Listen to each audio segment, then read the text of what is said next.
Добрый день, дорогие друзья! Сегодня мы будем делать первую перегонку рисовой браги нашей. Значит, две перегонки я уже сделал на ферментах и на солоде.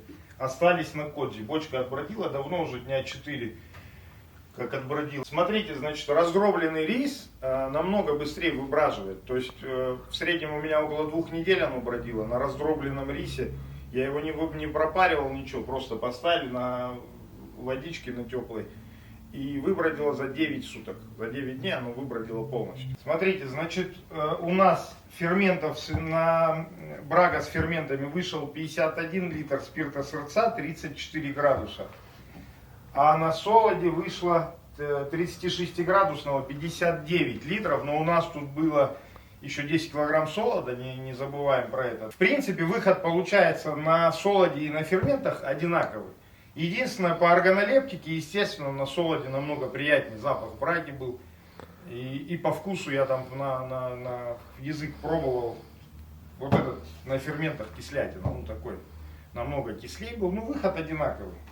Сделаем вторую перегонку. Оценим вкус конечного продукта. Давайте посмотрим, что у нас происходит в бочке с коджи. Перед тем, как мы откроем бочку, пару слов о гидрозатворе. Смотрите, народ, значит... У меня в комментариях люди спрашивали, что да как. Это сухопарник со старых самогонных аппаратов. Если нету такого сухопарника, то можно обычную банку, крышку надеваете. Первая трубка находится непосредственно в самогоне, ну в воде, в жидкости, которая выходит с бочки. А вторая под крышкой выходит и уходит на улицу. Углекислый газ весь выходит, грамм запаха нету. Вообще шикарно. Короче, пользуйтесь. Небольшой лайфхак, кто знал, не знал. Можно вот так делать. У меня стоит тройничок, когда ставлю 2 бочки. Вот такой тройничок, это заходит в другой гидрозатвор, это все утилизируется. А то, что в кубе бродит, у меня отдельно стоит гидрозатвор, такой же и выходит на улицу. 9 дней оно у нас бродило. Гидрозатвор молчит уже несколько дней. Давайте посмотрим, что там внутри у нас происходит.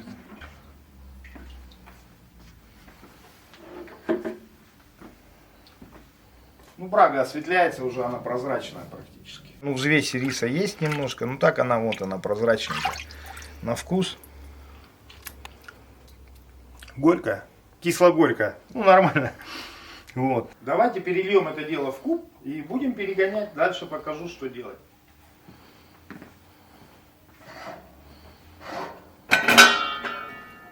Куб я вчера уже подготовил после перегонки, промыл немножечко. Ну, первую перегонку можно особо его тщательно не намывать, уже перед второй перегонкой будем там чистить его. Сейчас заливаем брагу сюда и будем перегонять, первую перегонку делать.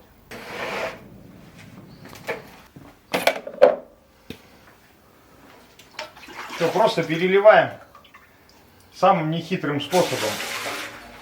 На кран посмотрел, думаю, закрыто или нет. Открыто, представляешь? У меня раз такое было, мы заболтались. Кран открыт, я брагу лью, а она туда выливается. Это было давно и неправда.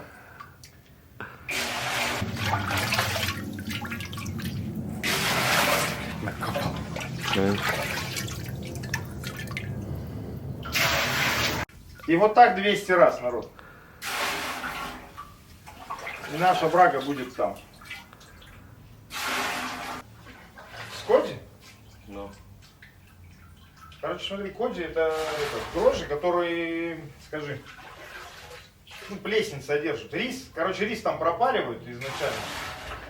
Эти китайцы, там, японцы. Потом при определенной влажности его там держат некоторое время. Появляется плесень. Потом они это все дело перемалывают, высушивают.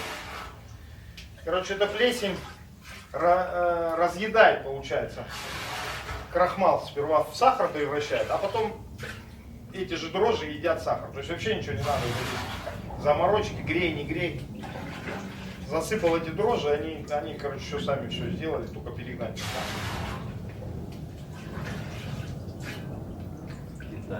Ну, по запаху, конечно, они, ну, с солодом совсем другой, ничего не сравнится.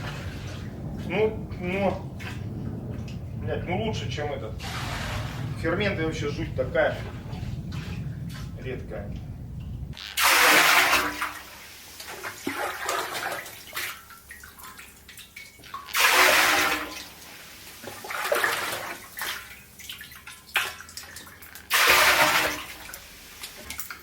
Вот он уже сгусток пошел. Ну, у нас пароводяной котел.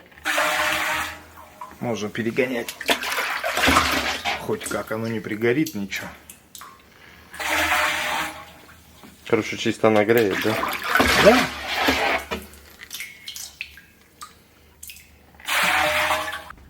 Перелили нашу брагу на козе в куб.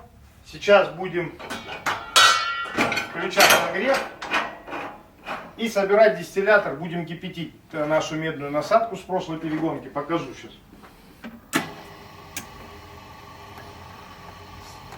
Ой, не туда. Ставим ручной режим и 100% мощности нагреваем быстренько нашу брагу.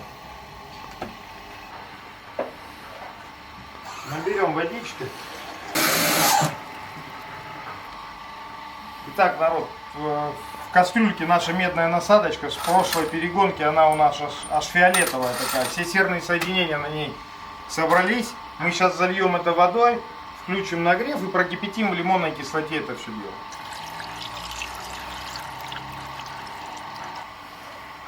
Пусть нагревается, потом добавим лимонку, когда прогреется, прокипит это все дело, начнет кипеть.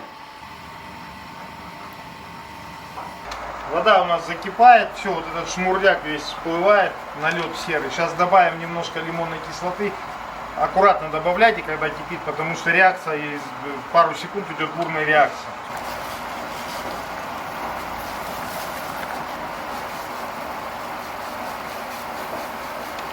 Не жалеем лимоночки. Вот она на глазах, медь начинает уже проявляться, ее медный цвет начинает проявляться. 5 минуточек покипит, добавим соду, загасим кислотность лимонной кислоты и потом промоем под проточной водой, и насадочка наша будет готова, можно будет засыпать ее в наш дистиллятор, в нашу царгу. Лимонка у нас кипит уже минут 10, добавим немножко соды, загасим это все дело. Кислотность. Я думаю, хватит немножечко.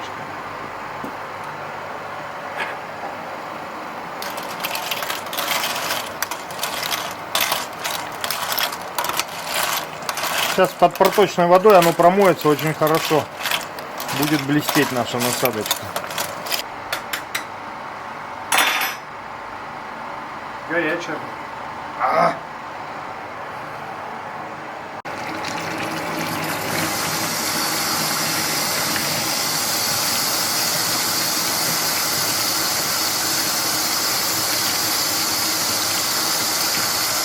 Горячая.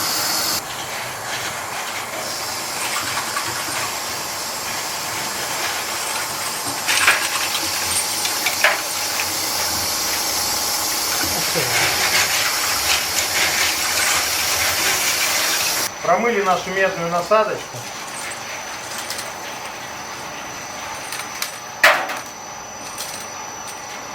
Сбежать хотела.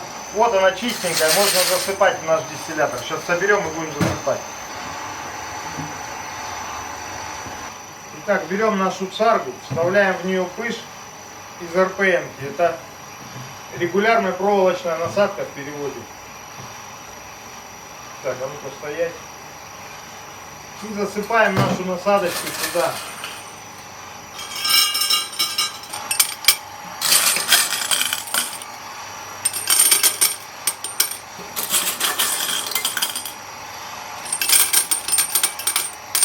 Вот это наша медь. Во всех зерновых, вообще в любой браге желательно, чтобы при перегонке пар сталкивался с медью. Медь собирает на себе все серные соединения, и наш конечный продукт будет намного чище, вкуснее и полезнее.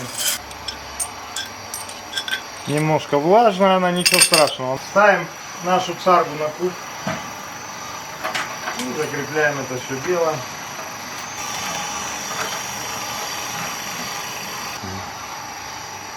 Все, и поставим наш гемрот с поворотом тоже наверх. А где его этот? А вот его прокладочка. Все, наш дистиллятор собран. Получается у нас царга с медью, здесь внизу пыш, поворот и здесь гемрот, который будет утилизировать. Сюда воду будем подавать. Он будет сейчас попугай осталось сюда поставить. Поставим попугай на место, прикрутим. Все, буквально пару оборотов хватит. Ну, в эту емкость будем отбирать. Отбираю я по 15 литров, чтобы не путаться. И засыпаю это все дело, заливаю это все дело потом в бочку. Ну, маленьких бочек у меня не осталось, уже по 110 литров. Ну, большую будем заливать. Какая разница? Нету разницы. Смотрите, значит, народ, механика процесса.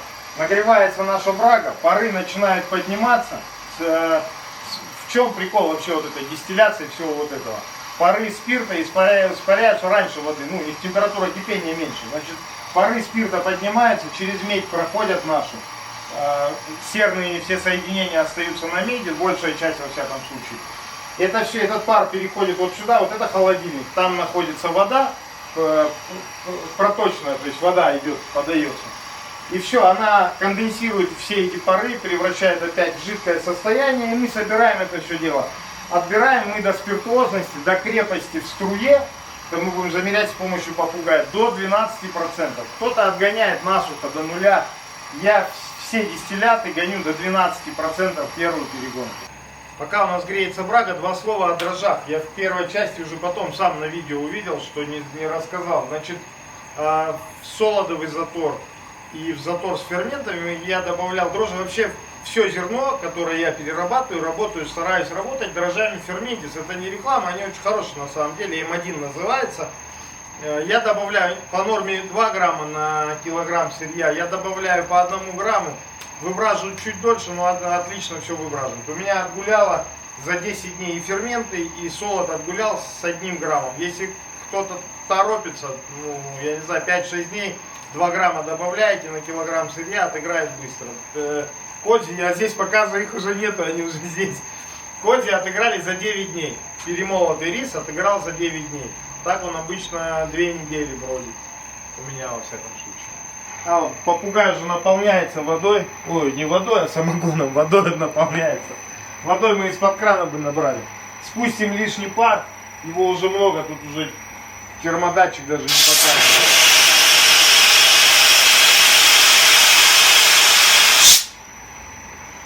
Мы выпускаем лишний воздух из рубашки, чтобы там был один пар, не было воздушной пробки и охлаждалось нагревалось равномерно все.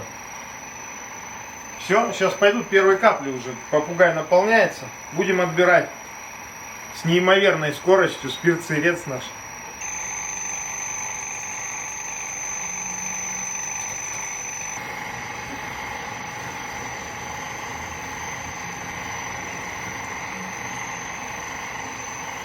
Отобрали первые 15 литров.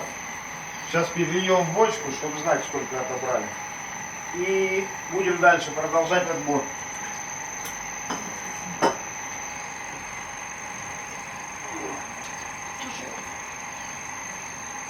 Большие бочки закончились, ну по 110 литров. Нету бочек. Это 50, но я думаю хватит. Нет, оставим в бутыле немножко. Прозрачненькая.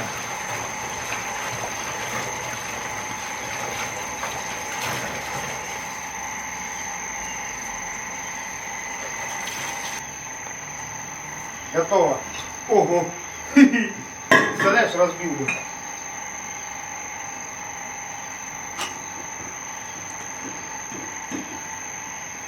Все, продолжаем отбор. Планирую отобрать литров 50, наверное. Ну там посмотрим, сколько выход будет. Отбираю, еще раз говорю, до 12% спиртуозности в струе. Попугай. Спиртометр, вот он. Как будет 12%, она холодненькая идет. Прекратим отбор, закончим. 40 градусов уже. Да не 40, она до дна достает. Тут, ну да, тут 35, но он до дна достает, то есть он не показывает. Еще будет меньше 35, тогда увидим. Итак, народ, наша перегонка подошла к концу. Что мы имеем в сухом остатке? После первой перегонки, значит, рис с солодом. 59 литров спирта сырца 36 градусного. Ну тут, кроме, не забываем, 10 килограмм солода, кроме риса было. Значит, рис на ферментах 51 литр спирта сырца 34 градуса. И здесь у нас получается 45, и там 7,52 литра спирта сырца, крепость еще не мерили. По выходу, значит, примерно одинаково. Кодзи меня удивили в плане, я думал, на ферментах чуть побольше выход будет. Абсолютно одинаково. После второй перегонки посмотрим, что тут набродило, там эти дрожжи, эти что набродили, сколько будет голов, сколько хвостов. И уже конкретно посчитаем. По брагам, если сказать, на ферментах очень сильно пенится.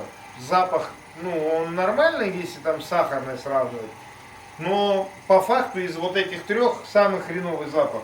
У ферментов бродили дольше всех, на сутки позже солода. Хотя одинаковое количество дрожжей, на тех же дрожжах, все то же самое, на сутки почти на двое, дольше они бродили. Это у нас 9 дней бродило, это у нас 10 дней, это там 11 дней, грубо там, плюс-минус. Ну все, первая перегонка закончилась. Спасибо всем за внимание. Встретимся на второй перегонке, обязательно покажем. Ты Нет, вот это, что это, дети сейчас делают, а у меня дочка так делает. Тач, блин. Ой.